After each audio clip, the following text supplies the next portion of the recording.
Get ready to sculpt wheels of steel with these 6 short shorts approved exercises you can do at home or take to the gym. I'm BJ Gaddour, the former fitness director for the Men's Health brand, and if you want to rock a nice pair of 4 to 6 inch inseam, every inch matters, that's what they say, to make those legs look amazing. We got some drills for the calves, the quads, and the hamstrings. This is going to be stuff that will really help you enhance your overall physique, but also get you more athletic, protect those knees, and also, you know what, it feels good to look down and see some meat on those thigh bones. So enjoy these exercises. We also have a bunch of done-for-you progressive lower body follow-along workouts you can do right here on my YouTube channel.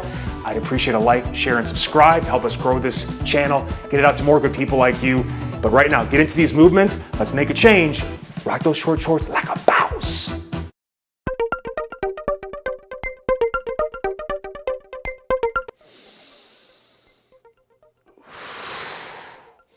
The kneeling hip hinge isolates the movement at the hip, all right? When you treat your knee like a foot, the balance and stability demands go right into the pelvis, which is what we want on this exercise. So it's a way to really clean up your mechanics. Now, I like a stick or bat to self-assist. I also like a nice thick pad to make it more comfortable on my knee and also get a little more range of motion so I can come through and get the knee lift to get the hip flexors going more. So what we're trying to do here is, and I have my hand on the small of my lower back to make sure I maintain that good positioning.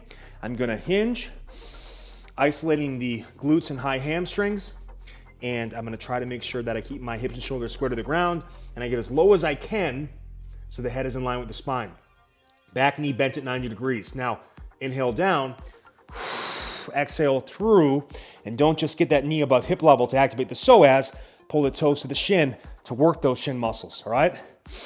This is such a good exercise to put into your warm-up. It allows you to level up. So when you do this movement on your feet, the mechanics will be smooth and sexy.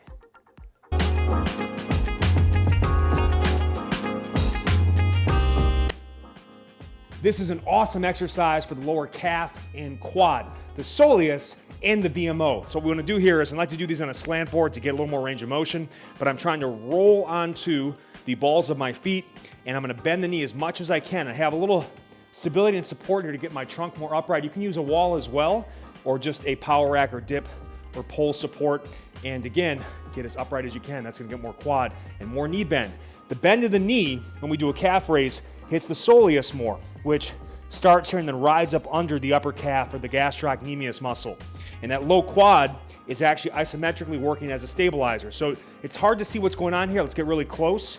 And you'll see I come up all the way onto the toes, squeeze hard, get a nice big contraction, and then come down. It's a small range of motion exercise, which is why you want to go slow, squeeze the top as hard as you can, and then stretch the bottom as much as you can, and do high reps or long work periods. I like this for 90 plus seconds for best results.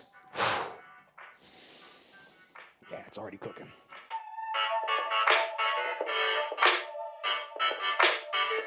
Single leg curl works both functions of the hamstring, hip extension, and knee flexion. Now, you can make this much harder by adding a mini band above the knees, which is gonna give you more hip flexion and hip extension stress while doing the movement through the leg. Inhale out, exhale back. If this is too tough, we can do eccentric only.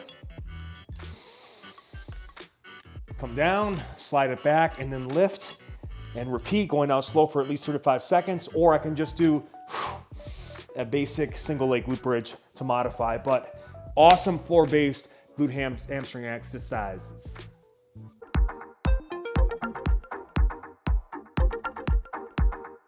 So we've already worked the banded TKE, or terminal knee extension, right? Now we're gonna apply those same mechanics to the split squat position in a couple ways. Now, first of all, let's talk setup.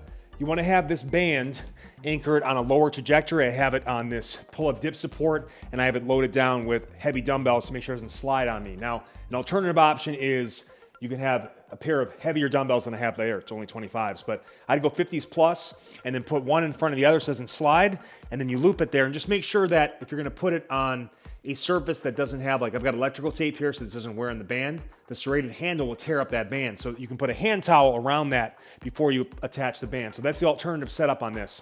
Now, two options on this. One, I can elevate the heel for more low quad stress and more range of motion to the hip and the knee, or I can get more ankle mobility and calf stretch by elevating the toes.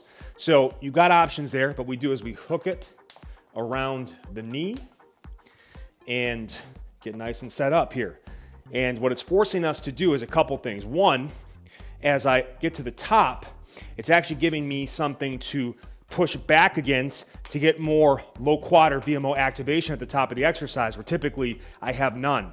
As I lower, inhale down to the nose into the belly, get as tall as you can. You can see how that band is pulling that knee forward, and while keeping the heel as flat as I can, I'm getting more ankle mobility and I'm getting more upright trunk, which means more low quad activation. Now, when I come here, this becomes the best ankle mobility exercise for your quads, all right, and your overall lower body. So I'm coming down in, and it's just, again, it's giving a horizontal driver to pull my knee more forward and get me more of a stretch. But then at the top, I have to push back against and work that quad more. So it's gonna bulletproof the knees, improve your ankle mobility, which is also, when I can't move with the ankle, that's when the knees start barking at you too. So this is truly a life-saving exercise for your lower body training.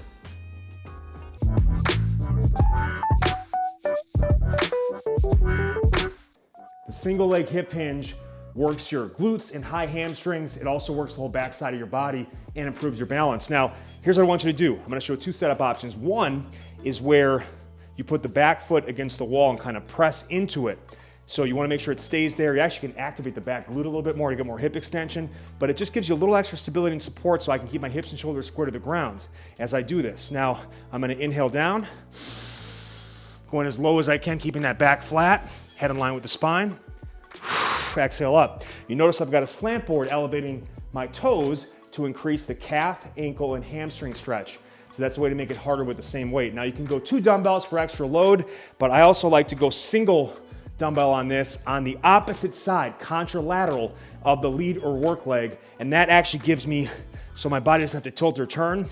It makes this work harder to stabilize. The lateral hip has to really fight harder, so I actually feel like you get more glute out of it. Another option is you can elevate the back toe onto a box, bench, or chair, and same fashion, we're lowering down, flat back. We don't want to do this, all right?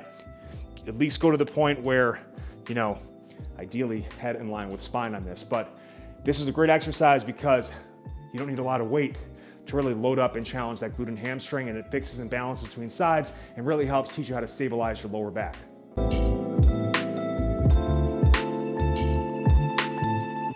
Now, I'm one of the idiots out there that popularized the Bulgarian split squat. Now, it's a great exercise, but I train people online. I actually have clients who send me videos of their movements and workouts, and I realized too many people are doing this exercise the wrong way. So let me give you some tips and tricks today to get the most out of this exercise. What I believe, when done properly, is the best quad builder in the business because it gives you no spinal stress and it's easier on the knees, especially when executed properly. So here we go. First of all, the height of the back foot needs to be a box where ideally it's your box squat height, where the top thigh is about parallel to the floor or the hip crease is just beneath knee crease. If it's any higher than this, what's gonna happen is as you lower down, you're gonna be yanking into your low back and you're gonna get out of position, all right? So when in doubt, go with the lower option. I'm gonna come down to the ground. This is actually very important. If you can't get into a comfortable stretch position with the knee on the floor, it means that you're not ready to pick up weight and do the full range of motion of the exercise. So I'd recommend as a warm-up, just get down here and being able to pull the ribs and shoulders down, add some forward motion through the hip to mobilize the quads and hip flexors. 1 to 2 minutes per side can really loosen things up. Now, you notice I am elevating the heel with a slant board. You don't need to do that. But what does this do? It drives more range of motion through the hip and the knee, and it gets my quads, particularly the lower quads, very important for knee health, working harder. So I exhale up, inhale down. Once you can do 10 to 20 reps with your body weight, I like to take a single dumbbell and load it ipsilaterally. That means same side as the lead leg. Now you can go double, all right? But this does something unique. It actually activates the inner thigh and hip more, and I feel like you get more low quad stress with it too. So exhale up, inhale down. Now you make that same weight. Why go heavier when I can go from hip level to shoulder level and make it feel 25 to 50% harder and also get my trunk more upright, which targets the quads even more, all right? And one side loading makes the obliques, the whole core situation, much more intense. So this is how you set up for this exercise. It's excellent when done properly, but don't go too high in the back foot. Add in the heel elevated option to get the most out of the quads. And I like that single dumbbell option for best results. Enjoy.